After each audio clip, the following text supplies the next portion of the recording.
The culmination, of a 3-year romance between high school sweethearts took a tragic turn when Nathaniel Fujita found himself facing first-degree murder charges following the grim discovery of his former girlfriend, 18-year-old Lauren Astley. It was a somber Monday morning when a passing cyclist traversing the marshy expanse near Route 27 in Wayland, Massachusetts, stumbled upon Astley's lifeless form, her throat gruesomely slashed and a taut elastic cord encircling her neck. Delve into this video as we unveil the events that unfolded on that ominous day.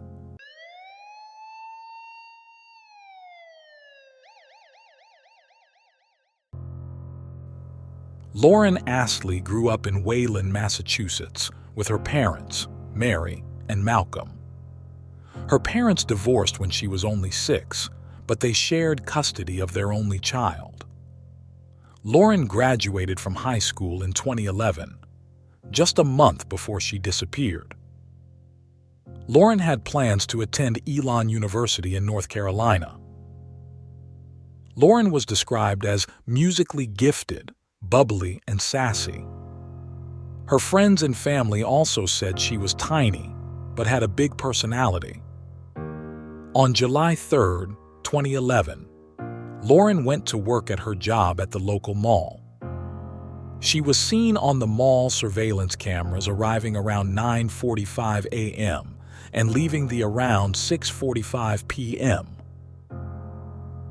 As the night wore on, Lauren's absence cast a shadow over her plans to reunite with her extensive circle of friends.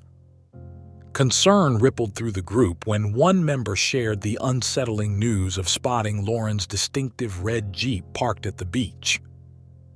A disquieting scene awaited them as they approached the vehicle, its windows left open, Lauren's belongings resting inside, yet Lauren herself was nowhere to be found. Driven by mounting apprehension, Lauren's loved ones rallied together, descending upon the beach in search of any trace of her. Amidst the growing unease, the authorities were summoned to aid in the investigation. Their inquiries led them to question Lauren's companions about the possibility of her ex-partner, Nathaniel Fujita, having any involvement in her disappearance. Prior visits to the Fujita residence, where conversations were held with Nathaniel and his mother, Beth, added layers of complexity to the unfolding mystery. Lauren's friends knew that they had recently broken up, but didn't think Nathaniel would hurt her. Nathaniel and his mom told the police that Nathaniel had been home alone at the time that Lauren disappeared. Her body was eventually found in a marsh, about 5 miles from her home. Lauren had been strangled, and her throat was cut. There was also a bungee cord found tangled in her hair. The police learned that Lauren and Nathaniel had dated for about 3 years. At the start of their senior year, Lauren had broken off the relationship for good.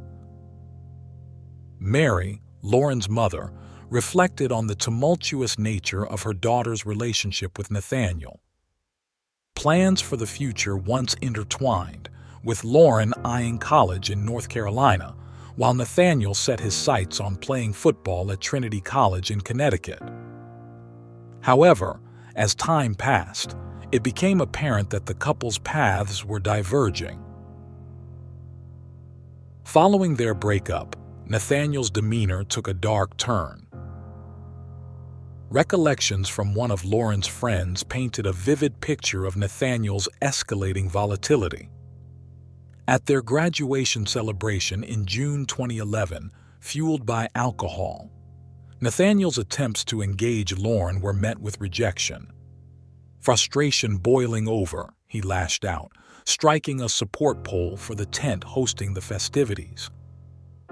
Promptly ejected from the gathering, Nathaniel's volatile outburst foreshadowed the tragic events that unfolded just a month later, culminating in Lauren's untimely demise. The police spoke to Nathaniel and his mom again after Lauren was found. This time, they said that Lauren had visited Nathaniel when he was home alone. Lauren's final text message was sent at 7:05 p.m. It was to Nathaniel, and it said, "Here." The police obtained a search warrant for the Fujita home. In the garage, the police found a stain which tested positive for blood and bungee cords. In the basement, the police found a black gym bag.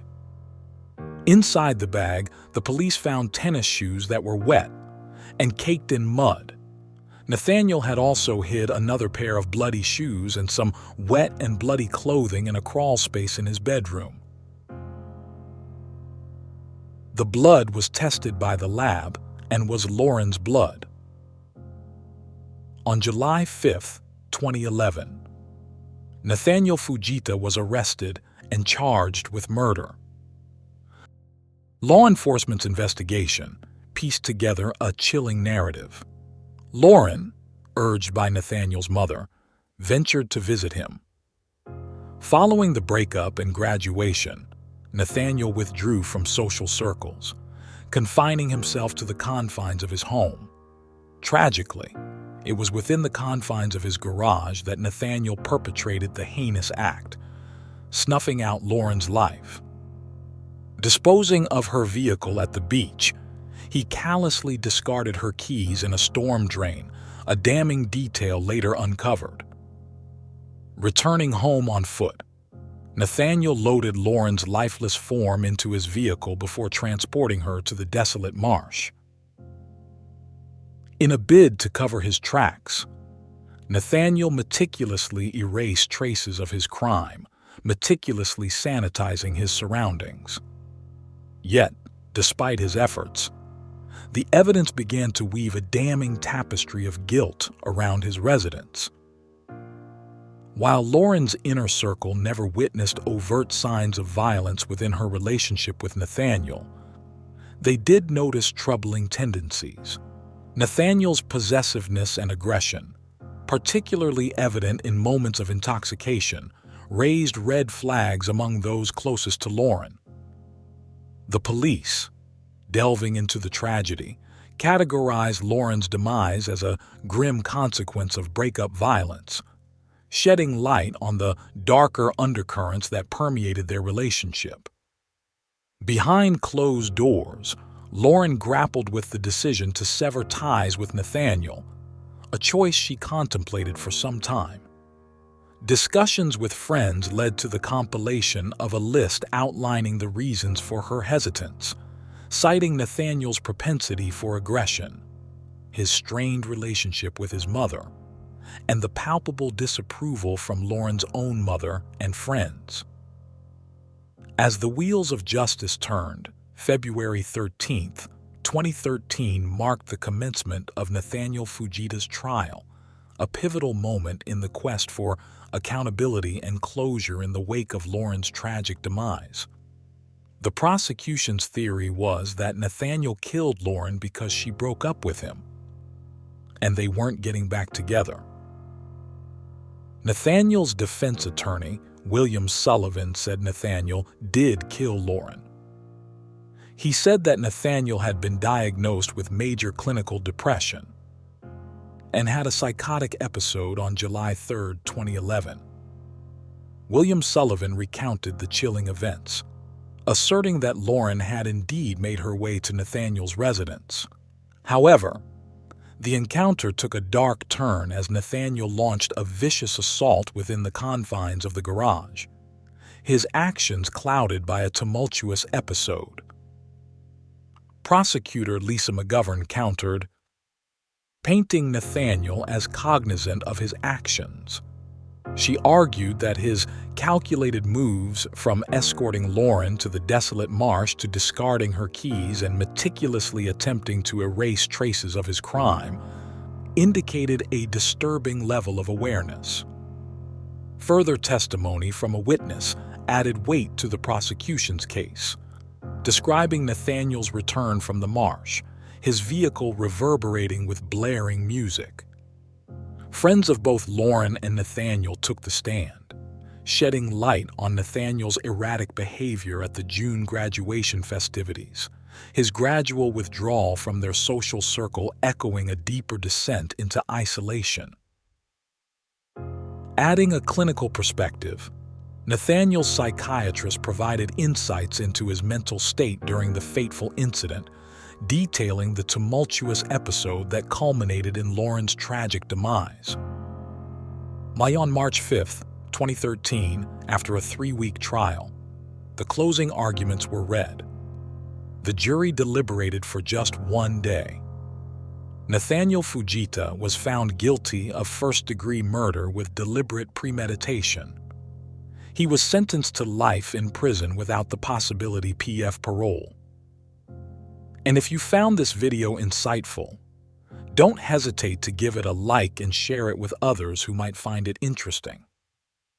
Every like, share, and subscription goes a long way in supporting our channel. Thank you so much for watching, and we'll see you in the next video.